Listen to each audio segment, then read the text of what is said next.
Hello again, Jerry here. Today I'm taking you through a full step-by-step watercolour tutorial of a Venice sunrise.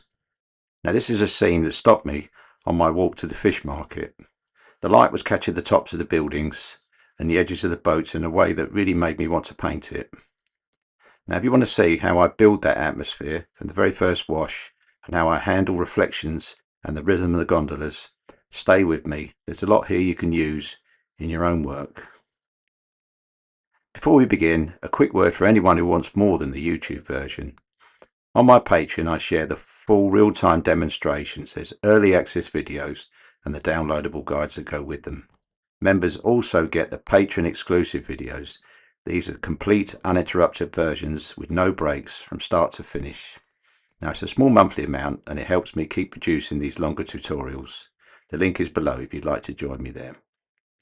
For materials, I'll tell you the exact brushes, colours and tools I'm using as we go through each stage, so you can follow along easily without needing a long list at the start. Now this piece is based on that early morning walk to the fish market in Venice. The sun had just lifted above the rooftops and the warm light was sliding across the stonework while the canal stayed cool and shadowed. That contrast, warm buildings, cool water and those long reflections was what made me want to paint it. The composition is simple but strong. The row of buildings on the left, the gondolas moored on the right, and the canal leading your eye straight through the centre. The tower in the distance anchors the whole scene, and the curve of the boats help guide the viewer into the painting. Now it's a classic Venetian arrangement that gives you plenty of room to play with light and atmosphere. So let's begin with the first wash and set the mood for the whole painting. Now first off, I'm going to apply just clean water to the sky area, bringing it just down to the roof level and going over the buildings at the in the far distance. Not too worried about going over them. Now the first colour I'm using is cobalt blue and just a little bit of cerulean blue. I want this blue to be quite faint really, because I want the deeper blue to be in the reflection of the water that's nearer. Now the brush I'm using is a Rosemary & Co. series treble 2 1 inch. Has an excellent chisel point on it and it's good for doing these edges on the rooftops and in the far distance, and it holds quite a bit of paint.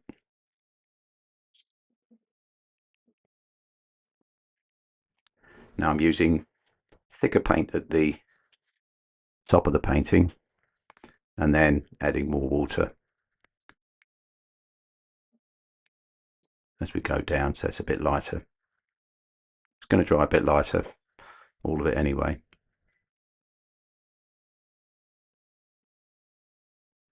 So just staying clear of that building on the left.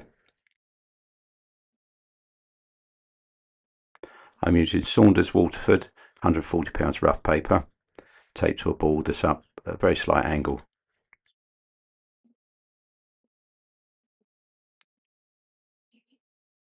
I'm just leaving a few chinks of white with those distant buildings, just to add a little bit of interest to it. And now I'm going to use a much stronger mixture of cobalt, just a little tiny bit of cerulean for the water.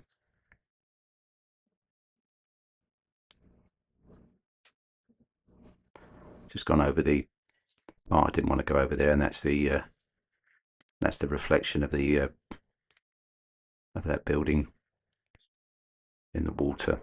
I wanted that to be another feature. Bringing that wash down quite strong. and then in the immediate foreground, the lower part, going in with extremely strong cobalt blue.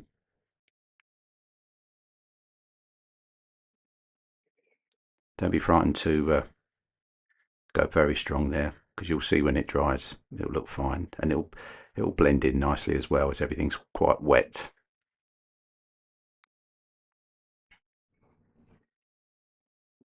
Now wash the brush out in clean water, going again with raw sienna and Jaune Brilliant. The paints I use are a mixture of Jackson's Artist Watercolours, Winsor & Newton.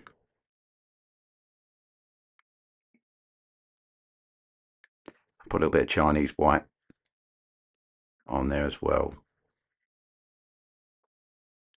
If you don't want to buy Jaune Brilliant, you can use raw sienna and white as well. But I quite like to buy it ready-made. I do use it a lot, so it's just convenient, really.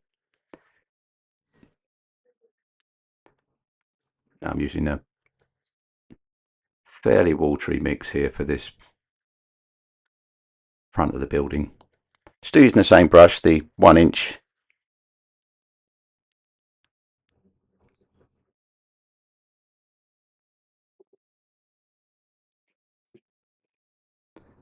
This is natural bristles on here, and quite a nice brush to use. Got a nice spring to it.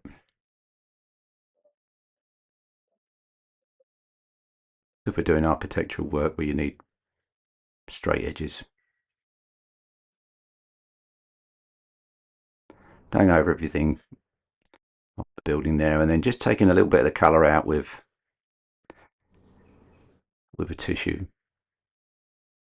I want that to look a bit weathered, as all the buildings are in Venice.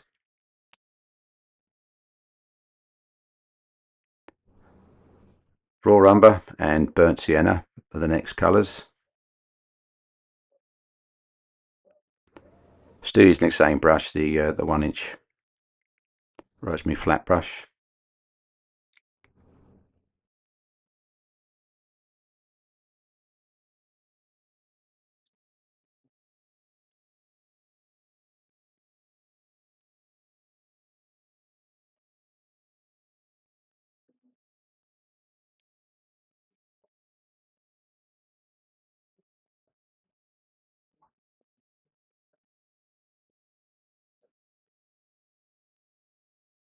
If you've ever been to Venice, you know the exceptional light there and why artists go there to paint. It really is fabulous. I think it's something to do with the fact that there's so much water there, and the reflected light is just everywhere.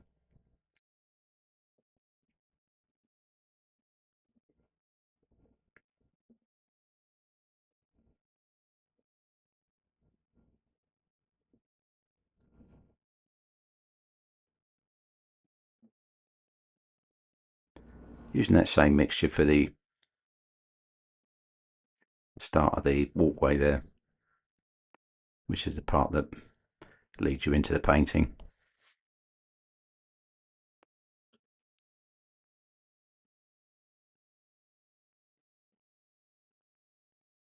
And I'm now darkening it up with some Payne's Grey, which is Winsor & Newton Payne's Grey, which is the one I prefer. As you can see, I'm just mixing that in with the wall colour as well. I use a large palette for this reason, that I can just look up and mix some of these pools of colours together. I try not to wipe them off as I go, unless it gets overwhelmed with one particular colour that I don't want anymore, because I do use the other colours, and it saves going into the wells, especially when you're using a larger brush like this. You can sometimes pick up the wrong colour slightly when you go into the wells. And then using it again for this distant row of buildings, and there's a tower there as well. The sky's dried off now. I've dried that off. I don't want these to blend in like wet into wet. I want hard edges.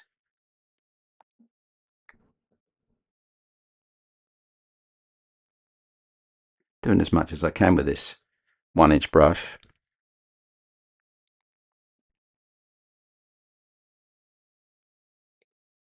I do try and work as efficiently as possible when I produce these paintings.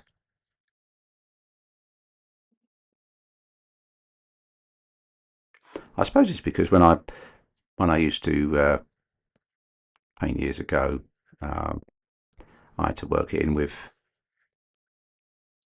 my job, and quite often I didn't have a lot of time, so I just had to paint as efficiently as I could. Work out routines that would be efficient, efficient, and means I could get work done and finished.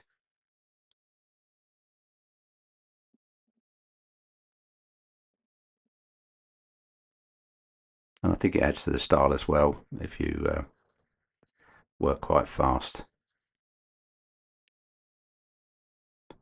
Your paintings don't look laboured, and there's going to be faults because you're working so fast. But I think if there aren't some parts that are perfect and others that have got some faults with it, it's got slight faults all over it. It looks consistent with the same artist having painted it, if that makes sense.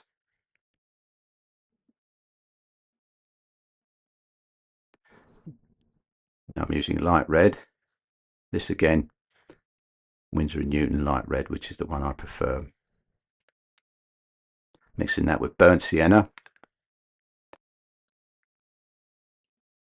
And I'm using a size 8 pointed Rosemary's brush. This is series 301.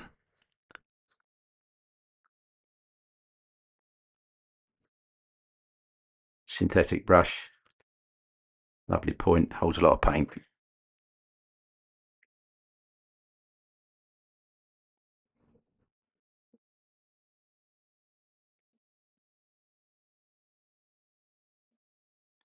Just bringing in that area where the roof tiles are. Light red, burnt sienna. Lovely tones of red there. Go well with the blue sky.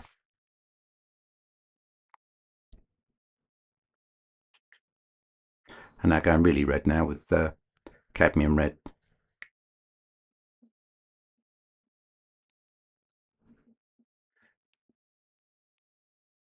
Just doing these awnings on the left here with that.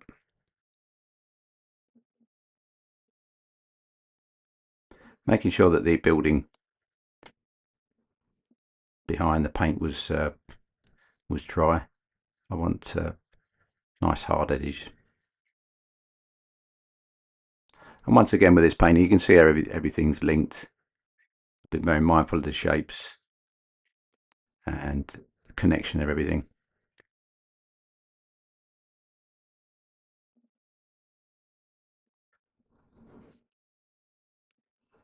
Raw umber, some of the grey mixture. Just doing some of the features on this left hand side. Now there's windows and a balcony with some shuttered doors and things.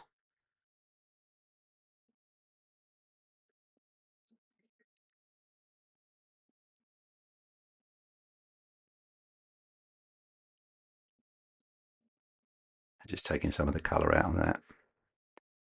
If you think sometimes you put paint on too thick, it's quite easy to just remove some with the tissue as long as you do it straight away.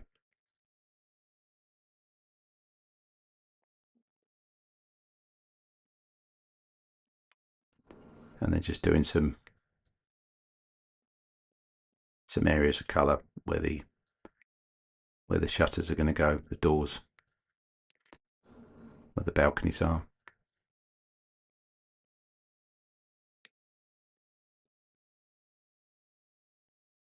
You see how I leave areas white that I will be painting, but I want them to stand out more.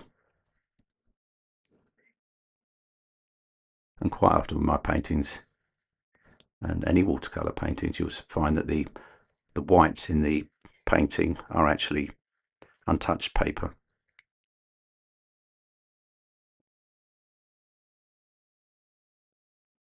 I'm just doing the doorways of this building on the left there.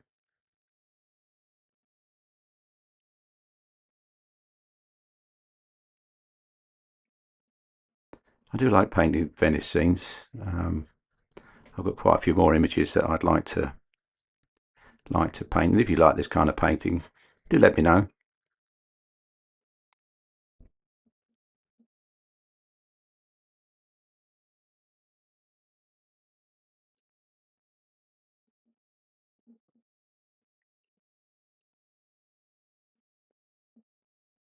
Just going into this pool of colour, the raw sienna and other colours mixture. I think there was Jaune Brilliant and white in there, but not too fussed. Just want a browny colour really.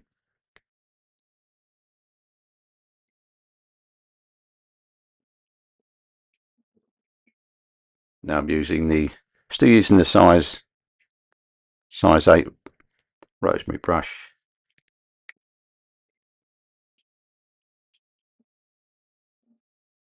Could have used a rigger for this, but it's got quite a nice point on it, and I can paint a lot more of the painting in one go with the slightly larger brush. Just doing the what would be the front of that building there, or the part facing the water. There's some balconies and things.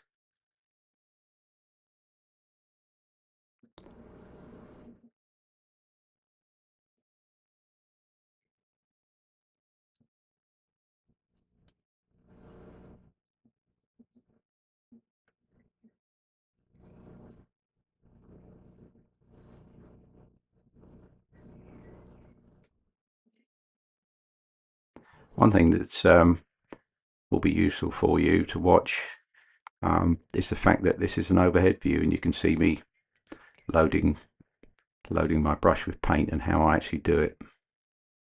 I mean, I just do it automatically now without thinking, but when I look myself, I notice that I do roll the brush and twist it into the paint on the palette before I apply it, getting as much paint into the bristles as possible.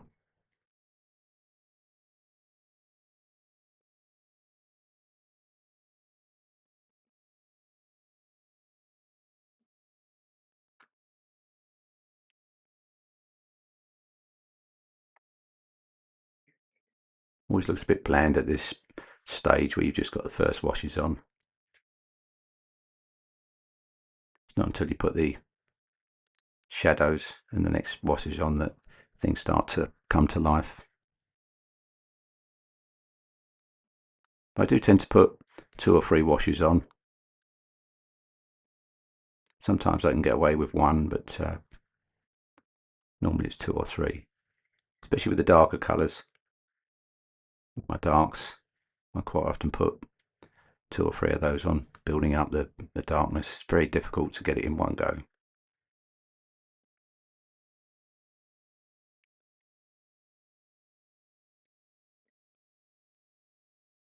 Mixing up some darks now. Payne's Grey with neutral tint. Neutral tint is Jackson's Watercolours.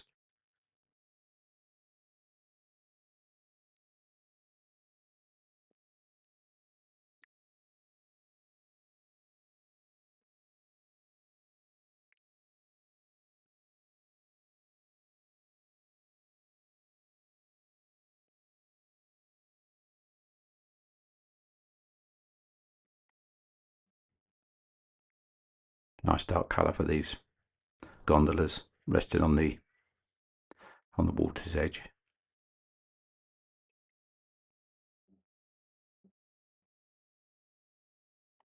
If you're going to be painting along with this, there's there's the outline pictures or a diagram of the outlines that you'll be able to get over on my Patreon site, that with others, which is very useful if you're not too confident with your drawing skills at the moment and you just want to concentrate on getting some painting done without overly worrying about drawing the scene. Although I do recommend practicing your drawing skills quite regularly. But if you get the if you download the drawings, then you can always maybe use tracing paper or Lightbox, that kind of thing, to put the edges so you get the dimensions right.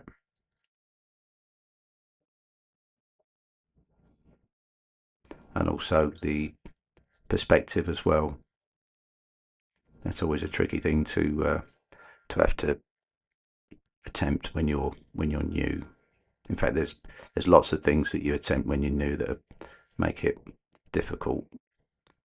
But don't give in with that one. Just accept that you are what you are. You're a beginner. And as you go, keep your work, and then after a period of time, look at your older stuff compared to your newer stuff. I do recommend looking at other artists' work and having a go yourself, especially some of the old watercolour masters. That's what I used to enjoy doing when I first started. I didn't have the knowledge or the confidence to do anything particularly of my own, so I used to follow get the books from the libraries and do some of the grand paintings from the masters years gone by. Edward Sago, Edward Wesson, all very talented loose watercolour artists. Not displaying it as my own, just practicing their paintings. Then you realise how to simplify things isn't as easy as what it seems. It's much easier to do a laboured painting of exactly what you're looking at.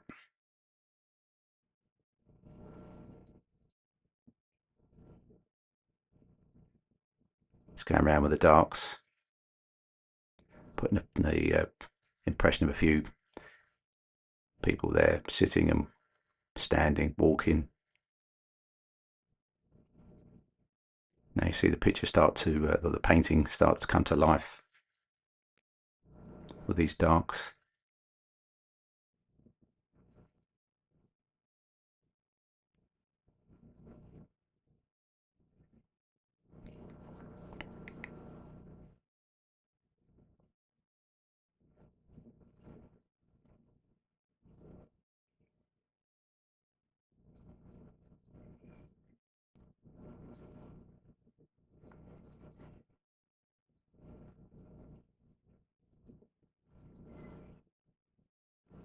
Just keeping my hand out of the way when I do these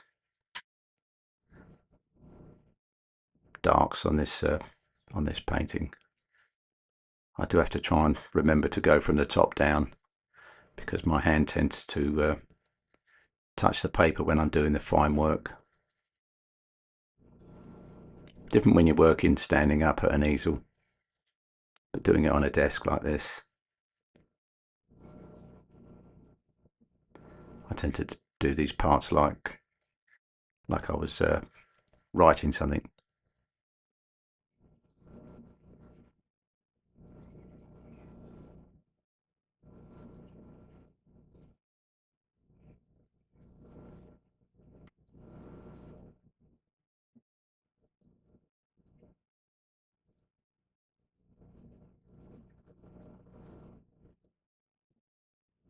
So you can see I pretty much use the size 8 Rosemary brush for most of this. I did actually use the slightly larger size 12 on some of the wall areas, and that's the same series 301. Synthetic brushes, really nice point, hold a lot of paint, ideal for this kind of work. I'd always recommend using quality brushes, just spending your money up rather than having a large quantity of brushes. Just have a few brushes that are good quality and hold the paint. It's so much more difficult using cheap brushes. But these are fairly reasonably priced, these Rosemary & Co brushes, and they last quite a long time if you clean them out properly. I tend to use the cleaner that you can get from Rosemary & Co for I think it's for oils and acrylics. It's like a clear liquid, but if you buy that when you buy the brushes, just put a little bit of that in, and then wash it out afterwards. And also keep those plastic tubes that the brushes come in as well. I don't always, because sometimes I forget and lose it, but I try to keep those tubes, and then when I've washed the brush out, put it back into shape with my fingers, and then get it to fit back into the tube that it came in. Being mindful of there's no bristles bent back when it goes in, and that's a good way of transporting your brushes as well. If you can keep moving those tubes, stops the end getting kinked.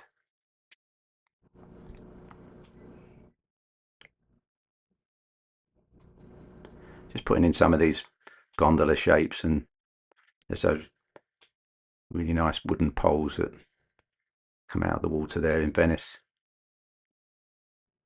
and you get these lovely reflections. So now we're getting these, we've got lots of nice horizontals there, and now we're getting these really nice verticals. The reflections of the masts, not the masts, but the poles that they tie these gondolas to in the water.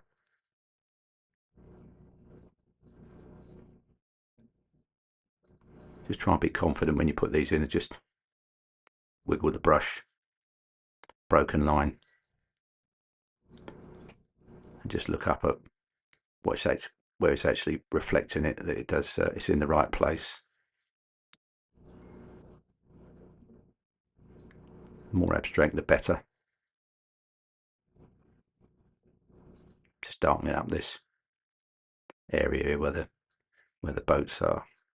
As you can see, everything's kind of joined together here, but when it's all finished, it will look like a series of gondolas, all side by side, just forming one shape. It's just a shape.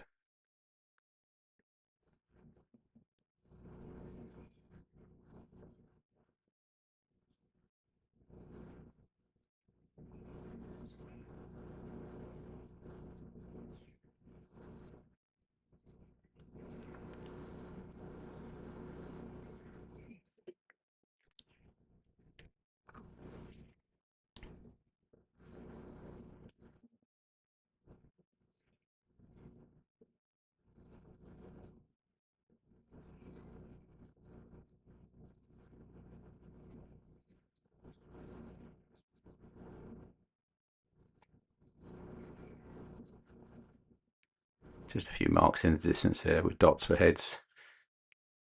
Will eventually look like a series of people standing there in the archway, in front of the archway, sitting down at a table.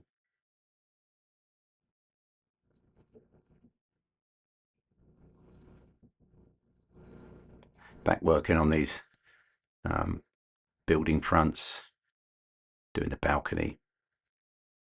I do try and vary things a little bit. You'll notice I'm using darks and greys on the on that part between the balustrades.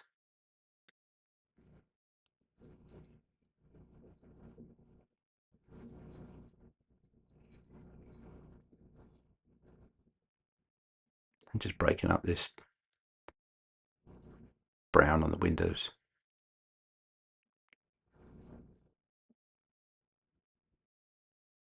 Always try and make every window slightly different to the other one, so they're all slightly different based on how they would be in real life, really, with the light reflections.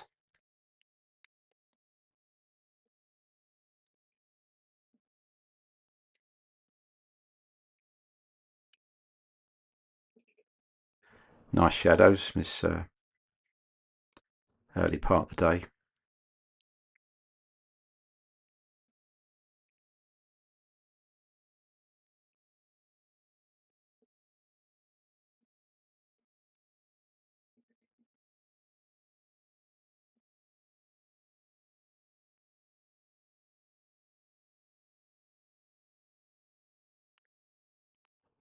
Now I'm going in doing these shadows here. This is the size 8. This is a series 301 Rosemary brush, which I was using before.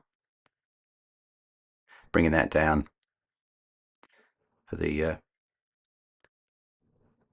canopy shadow. Things like that really catch my eye. Those kind of shadows, what I'm looking for when I do these kind of paintings, where it's very bright sunshine, and it really does make it look lifelike when you put these shadows in. You don't have to always do shadows blue. I used to, when I first started, I just used to do my shadows with cobalt blue and alizarin crimson, no matter what it was, and it looks okay, and it does look quite effective with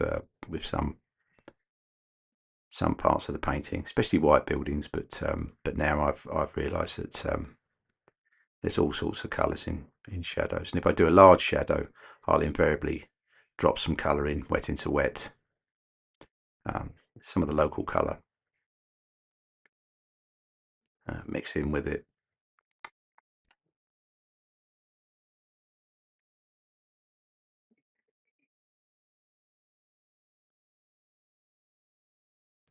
French ultramarine and cobalt blue. This is Jackson Watercolours.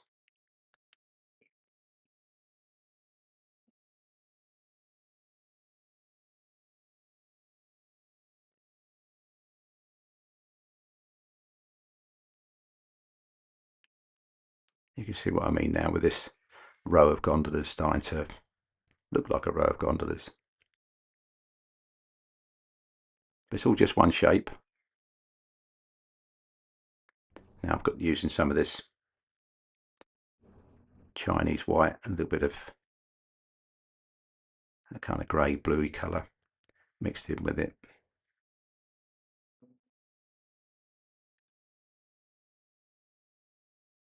That's going to be another one of those covers, the kind of tarpaulin things that they put over these gondolas where they're not using them.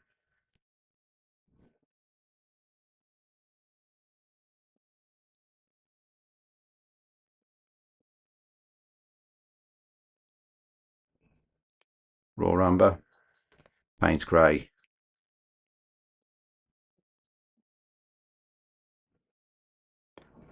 using the size 12 Rosemary's pointed round.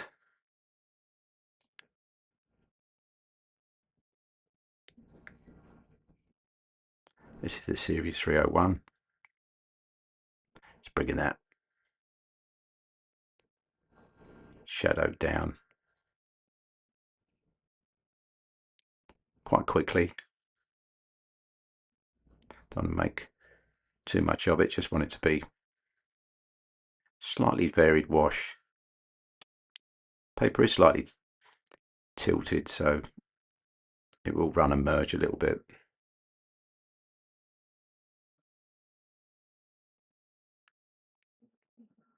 Just put it on and leave it. Don't fiddle about with it. Let watercolour do its thing.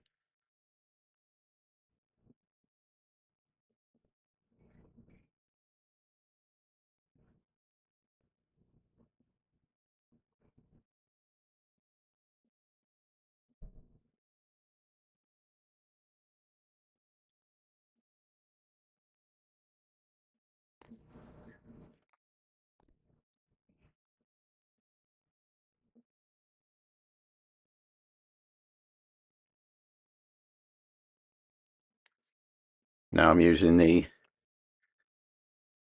size 1 pure sable. This is series 88 Rosemary and Co. rigger brush. Doesn't have many bristles, but because it's sable, it does hold a lot of paint and gives you those nice fine lines that are necessary at this part of a painting that you can't use regular brushes for.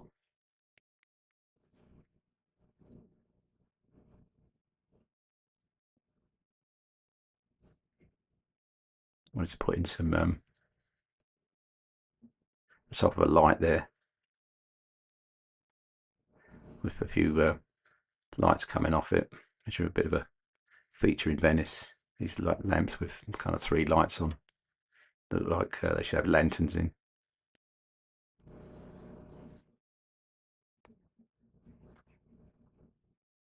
Adding to the feeling of life there on the water side.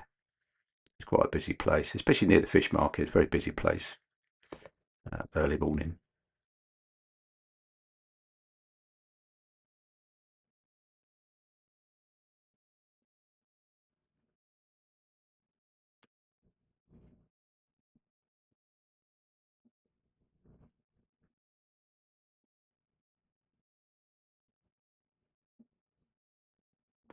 Maybe spend a little bit of time here with this rigger brush, just touching here and there,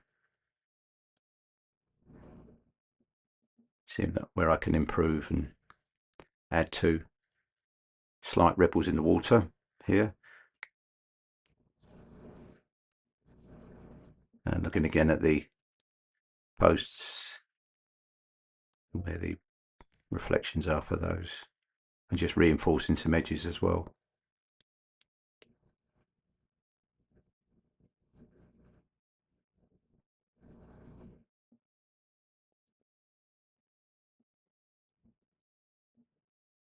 You can only do so much with these rigger brushes before you need to replenish the brush, put it back in the paint.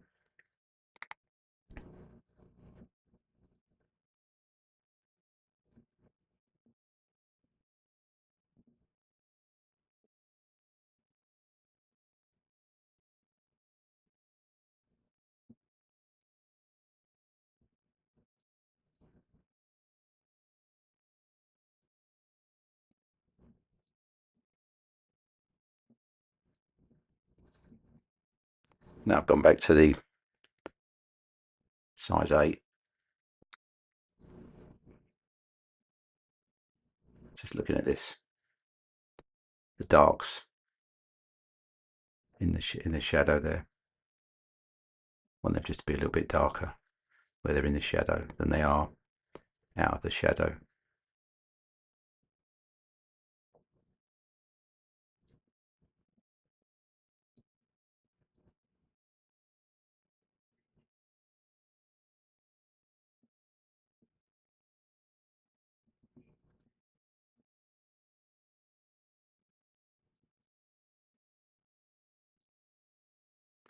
Lovely deep shadows here.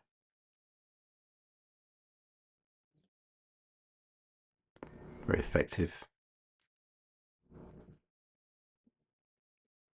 Doing these shadows for making things look real, like the balcony that's facing the shadow to the left of it.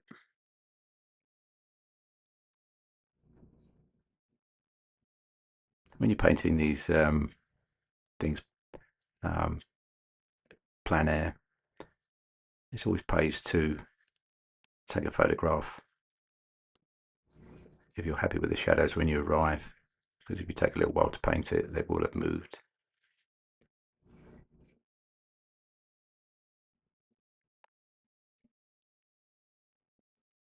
And there we go. So that brings us to the end of this Venice sunrise tutorial. I hope you picked up a few useful things today. How to set the atmosphere for that first wash, how to balance warm light against the cool shadows, and how to use the gondolas and buildings to lead the eye through the composition. It was a simple scene, but there's a lot of subtle decision making I had to make in the timing, the edges and the reflections. Now if you'd like to go further, I have Patreon exclusive videos where you can watch the full uninterrupted process from start to finish, along with early access and the downloadable guides. It's a small monthly amount and it really helps me keep producing these longer tutorials.